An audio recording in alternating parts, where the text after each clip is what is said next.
कभी इस बात का गौरव महसूस नहीं करता कि मेरे गुरु आचार्य विद्यासागर महाराज, आपके लिए गौरव की बात होगी कि इस सदी में आचार्य विद्यासागर जी महाराज हैं, वो महान गुरु हैं, लेकिन मेरे लिए नहीं है। मेरे लिए सबसे गौरव की बात है कि मैं उन महान गुरु का शिष्य हूं। यह सबसे बड़ी चीज है, क्योंकि मुझे उनसे लाभ तभी मिलेगा जब मैं अपने अंदर उनका शिष्यपना महसूस करूं। इससे लाभ नहीं मिलेगा, वो मेरे गुरु हैं, वो मेरे गुरु हैं, गुरु गुरु करता रहूंगा तो मुझे कुछ नहीं मिलेगा। जब मैं ये भाव करता हूं मैं उनका शिष्य हूं, मैं उनका शिष्य हूं, तब मुझे बहुत कुछ मिलता है। ये मेरा अनुभव है, आप भी करके देखो। जब आप ये भाव करोगे कि मैं शिष्य हूं, तो हम ये सीखेंगे कि गुरु ने हमें क्या दिया, गुरु हमें क्या बताना चाह रहे हैं, गुरु हमें कहां ले जाना चाह रहे हैं, ये भाव हमारे अंदर आएगा। और जब हम गुरु गुरु देखेंगे तो हमारे अंदर एक अहंकार पैदा हो जाता है कि गुरु बहुत बड़ा है, तो उसके नाम से हमारा काम चल रहा है, गुरु के कारण से हम बड़े हो रहे हैं। ये अहंकार हमारे अंदर आने लगेगा, हम कभी भी गुरु की गरिमा को समझ नहीं पाएंगे। क्या करना पड़ेगा? अपने अंदर शिष्यत्व के भाव को डेवलप करना पड़ेगा। गुरुत्व के भाव को डेवलप करना जरूरी नहीं है, वो हमारे गुरु हैं, गुरु तो हैं और वो गुरु सबके होते हैं, लेकिन वो हमारे गुरु भी तभी महसूस होंगे जब हम उनके शिष्य के रूप में अपने आप को महसूस करेंगे। इसलिए उनका गुरु होना हमारे लिए महत्वपूर्ण नहीं है, उनका शिष्य होना हमारे लिए महत्वपूर्ण है। तो शिष्य अपने आप में महत्वपूर्ण होता है, गुरु से भी ज्यादा। ये मैं आपको बता रहा हूं, उल्टी बातें बताता हूं मैं हमेशा आपको, फिर भी आप सुनते रहते हो। गुरु तो है सो है, उसका जीवन उनका जीवन अपना है, उनके लिए जो होना था वो हो रहा है, उन्होंने हमारे लिए जो करना था कर दिया। अब क्या करना? गुरु को गुरु के रूप में देखते रहोगे तो भी आपका कल्याण नहीं होगा। आप जब जब ये महसूस करोगे कि मैं उन गुरु के शिष्य था, हूं और रहूंगा, तो आपका संबंध गुरु के साथ जो जुड़ेगा वो भीतरी जुड़ेगा। और जब आप केवल गुरु को बाहरी रूप से गुरु देखते रहोगे कि बस ये मेरे गुरु हैं, ये मेरे गुरु हैं, तो आपका संबंध बाहरी जुड़ा रहेगा, भीतरी संबंध कभी जुड़ ही नहीं सकता। महत्वपूर्ण क्या हो गया? इंपॉर्टेंस किसकी हो गई? शिष्य की। समझ आ रहा है? सीख लो आप लोग भी। अब अपने भाव में जब ये आने लग जाता है तो आपको शिक्षा कहीं भी बैठे मिल जाएगी। आप घर में अकेले बैठे हो, चाहे कुछ भी कर रहे हो, आपके दिमाग में अगर गुरु आएगा, गुरु का भाव रहेगा, आपको कुछ भी करते हुए महसूस हो जाएगा कि हम ये सही कर रहे हैं कि गलत कर रहे हैं। मान लो आपने यहां आज उपदेश सुना, रात में भोजन करना अच्छी बात नहीं, रात में भोजन करने से धर्म नष्ट होता है, रात में भोजन करना पाप का काम है, रात में भोजन करने से रोग पैदा होते हैं, रात में भोजन करने से शास्त्रों में लिखा है कि व्यक्ति रात्रि में ही उत्पन्न होने वाला जीव बन जाता है। इसे रात्रिचर जीव बोलते हैं, रात में ही चरने वाला जीव बनेगा, क्योंकि उसके संस्कारों में यही आ गया कि रात में अभी भोजन कर रहा है तो आगे भी रात में ही भोजन कर। अब उसको वैसा ही कर्म उसके लिए वैसे ही पर्याय देगा, वैसा ही जन्म मिलेगा उसको। इसलिए जितने भी रात में भोजन करने वाले जीव होते हैं, ये सब पिछले जन्म में क्या होते हैं? सब तुम्हारे ही तरह अच्छे मनुष्य होते हैं। समझ आ रहा है? और जब ये अपनी उस अहंकार की भावना में रहते हैं तो उनके लिए ये समझ नहीं आ पाता कि रात में भोजन करना कितना बड़ा पाप है, तो उन्हें उस पाप का फल फिर उस रूप में मिलता है कि चलो अब तुम्हें रात में ही भोजन करने का शौक था तो अब तुम बिल्ली बन जाओ, छिपकली बन जाओ, शेर बन जाओ, तो रात में भोजन करना, रात में अपना शिकार ढूंढना, रात में घूमना। सुन रहे हो? क्योंकि हम जैसा जो कर्म करेंगे ना वैसा ही तो फल मिलेगा। तो जो कर्म, जो भाव आज हमारे अंदर आ रहा है, यही भाव हमें आगे चल करके फिर हमें अच्छे ढंग से फल देता है। अब रात में खाओ, अब दिन में कोई नहीं खिलाएगा तुमको, अब रात में ही खाना, रात में ही ढूंढना अपना भोजन, रात में ही करना अपना शिकार। अब शिकार इसलिए करना पड़ेगा क्योंकि पहले हमने दिन में, रात में जो है जीवों का वध किया, तो जीव वध से हमें वो पाप मिला कि अब हमें रात में जो है वो वध करके ही भोजन करना पड़ेगा। तो ये कर्म हमारे जो आज बंध रहे हैं, ये मरने के बाद हमें अगले जन्म में किसी ना किसी पर्याय में जन्म लेने के लिए फिर के भोगने पड़ेंगे। ये कैसे समझ में आएगा? ये कौन समझाएगा? ये भी धीरे धीरे सीखने से ही समझ में आएगा। सीखने की भावना रखो। आज आप कुछ भी भाव लेकर के नहीं आए थे, आज आपको कुछ सीखने को मिला, और हो सकता है कि आज आपके अंदर अनेक प्रश्न और पैदा हो गए हों, लेकिन इन प्रश्नों का भी उत्तर आपको मिलता रहेगा। अगर आप गुरु के पास आते रहोगे, सीखते रहोगे, तो आपको हर प्रश्न का समाधान मिलता रहेगा। हो सकता है कि आज के ही इन उपदेशों से कई क्वेश्चन और आपके अंदर आ गए हों कि ऐसा क्यों होता, ऐसा क्यों होता, क्या अगला जन्म भी होता, क्या ऐसे भी जीव का मरण होने के बाद में उसको ये पशु की पर्याय या पक्षियों की पर्याय या जानवरों की पर्याय मिलती है। ये सब प्रश्न अगर आपके अंदर आते हैं तो इन सब का समाधान आप खुद ढूंढने की कोशिश करो। जितना ज्यादा आप अपने अंदर प्रश्नों का समाधान ढूंढेंगे, सीखने की कोशिश करेंगे, उतनी ज्यादा आप गुरु के पक्के शिष्य बनते चले जाएंगे। और ये शिष्यपना अगर आप में आ गया तो गुरु आपके लिए अत्र तत्र, यहां भी है और वहां, माने जहां तुम जाओगे वहीं पे गुरु रहेगा। आप घर में जाओगे, घर में घुसोगे, तुम्हें गुरु की छाया ध्यान में रहेगी। टीवी भी सामने देखोगे तो भी तुम्हें गुरु की बात याद आएगी। भोजन भी करोगे तो तुम्हें गुरु की बात याद आएगी। सो भी जाओगे तो भी तुम्हारे लिए गुरु का भाव सामने रहेगा। गुरु तुम्हारे दिमाग में जब इस तरह से छा जाएगा तो समझ लेना कि अब आप उस गुरु के पक्के शिष्य बन गए हो। उस गुरु ने भले ही नहीं कहा हो कि तुम मेरे पक्के शिष्य हो, लेकिन तुम उसके शिष्य बन गए हो।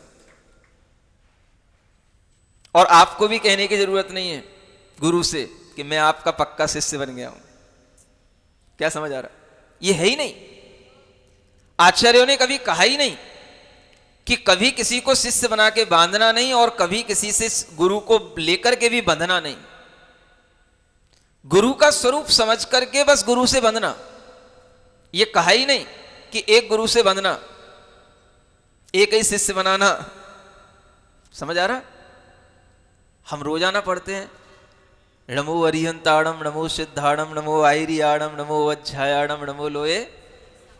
ये सब क्या है? पांचों ही परमेष्ठी, सब पंच परम गुरु हैं। हमारे लिए समझ में आना चाहिए कि गुरु का स्वरूप ये है, और इस तरह से जब हम मान लेते हैं तो नमो लोए सब साहुड़म, कह तो रहे हो सब साहुड़म, और कह रहे हो कि गुरु हमारा, हम एक ही गुरु से बंधे हुए हैं। क्या समझ आ रहा है?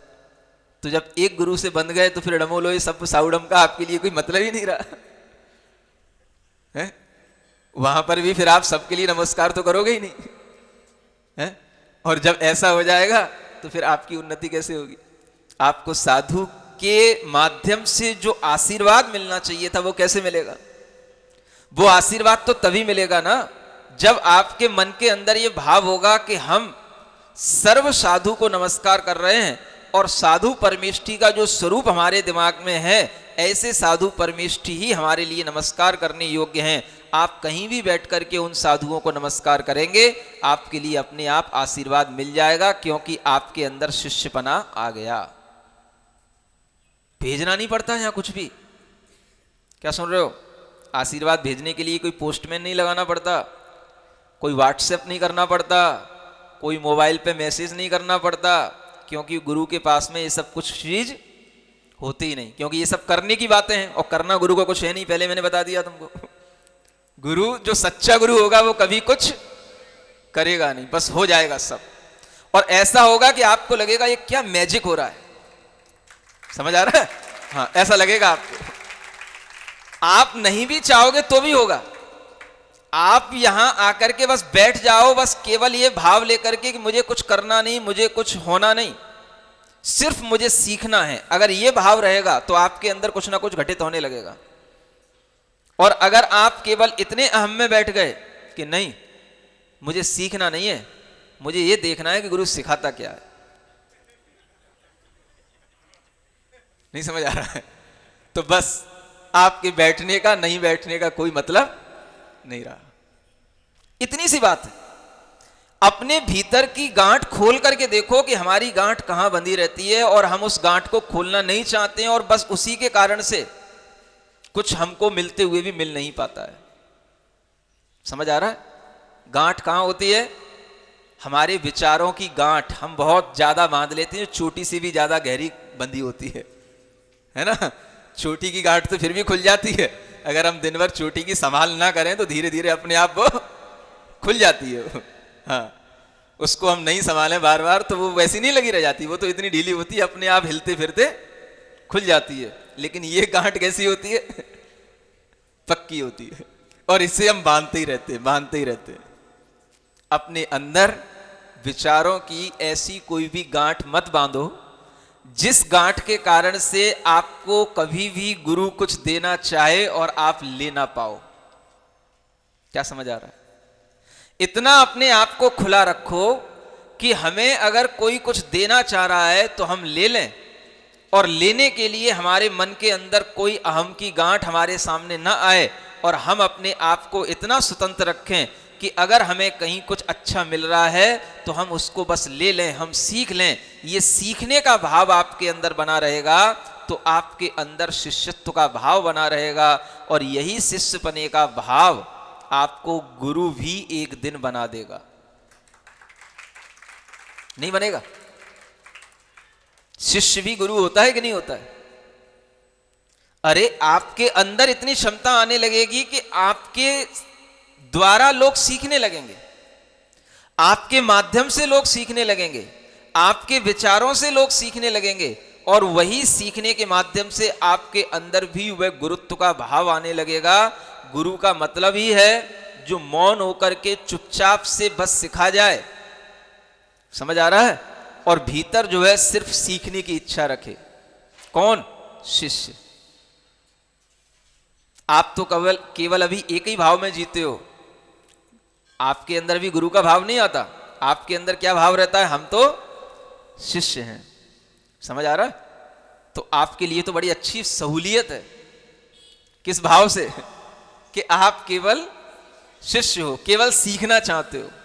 समझ आ रहा है? हम लोग दो ड्युअलिटी में जीते हैं। नहीं समझ आ रहा है?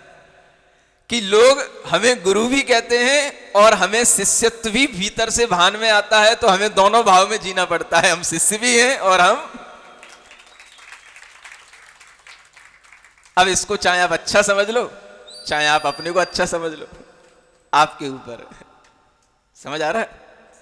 क्योंकि अगर आप एक भाव में जी रहे हो तो आपके अंदर एक ही भाव चलता रहेगा, एक ही भाव चलता रहेगा, एक ही भाव चलता रहेगा, और वह भाव अगर निरंतर चलता रहेगा तो एक दिन वह आपके अंदर वो एनर्जी ले आएगा कि आपके अपने ही उस शिष्यत्व पने के भाव से आपके अंदर भी गुरु पने का भाव आने लग जाएगा। आप चाहोगे नहीं, अपने आप आने लग जाएगा, अपने आप होने लग जाता है। यही एक बहुत बड़ा भीतर से परिवर्तन कहलाता है। इसी को हम कहते हैं ट्रांसफॉर्मेशन ऑफ एनर्जी। किसकी एनर्जी का ट्रांसफॉर्मेशन हो गया? गुरु की एनर्जी का शिष्य में, और शिष्य के अंदर इस तरीके से एनर्जी आती है कि वह अपनी उस पाई हुई एनर्जी को भी दूसरों को डिस्ट्रीब्यूट कर देता है, तो भी कभी उसकी एनर्जी में कोई कमी नहीं आती। फिर एक लेवल ऐसा आता है, मोर गिव मोर टेक। क्या समझ आ रहा है? जितना ज्यादा देते जाओगे उतना ज्यादा मिलता जाएगा। फिर एक लेवल वो आ जाता है। समझ आ रहा है? कभी सूर्य अपने प्रकाश को सिकोड़ता है क्या? रोजाना उतनी फुल लाइट रहती है उसकी। समझ आ रहा है? ऐसे ही गुरु भी अपने ज्ञान को कभी सिकोड़ता नहीं है। जब वो इस भाव में आ जाता है कि मुझे सबके लिए सब कुछ देना है, तो फिर वह सबके लिए सब कुछ देता है, पूरी ताकत के साथ देता है, और वह इसी भाव से देता है कि सबका कल्याण हो, सबका हित हो, और कोई भाव उसके अंदर नहीं रहता। एक को शिष्य बनाने का, पर्टिकुलर अपना शिष्य बना करके उसे बांध करके रखने का, ये भाव भी गुरु की अंदर की एक गांठ कहलाती है। समझ आ रहा है? ये गांठ भी गुरु में नहीं होनी चाहिए। और शिष्य को भी ये पता पड़ जाना चाहिए कि हमें भी ऐसा ही गुरु चाहिए जिसमें गांठ ना हो। समझ आ रहा है? इसलिए प्राकृत में एक शब्द आता है निगंठ। क्या बोलते हैं? निगंठ। भगवान महावीर स्वामी के लिए भी निगंठ पुत्र कहा जाता है, निगंठ श्रमण कहा जाता है। निर्ग्रंथ श्रमण जिसको बोलते हैं, निर्ग्रंथ को प्राकृत में क्या बोलते हैं? निगंठ। गंठ माने होती है गांठ, जिसको हिंदी में ग्रंथ बोलते हैं, ग्रंथियां।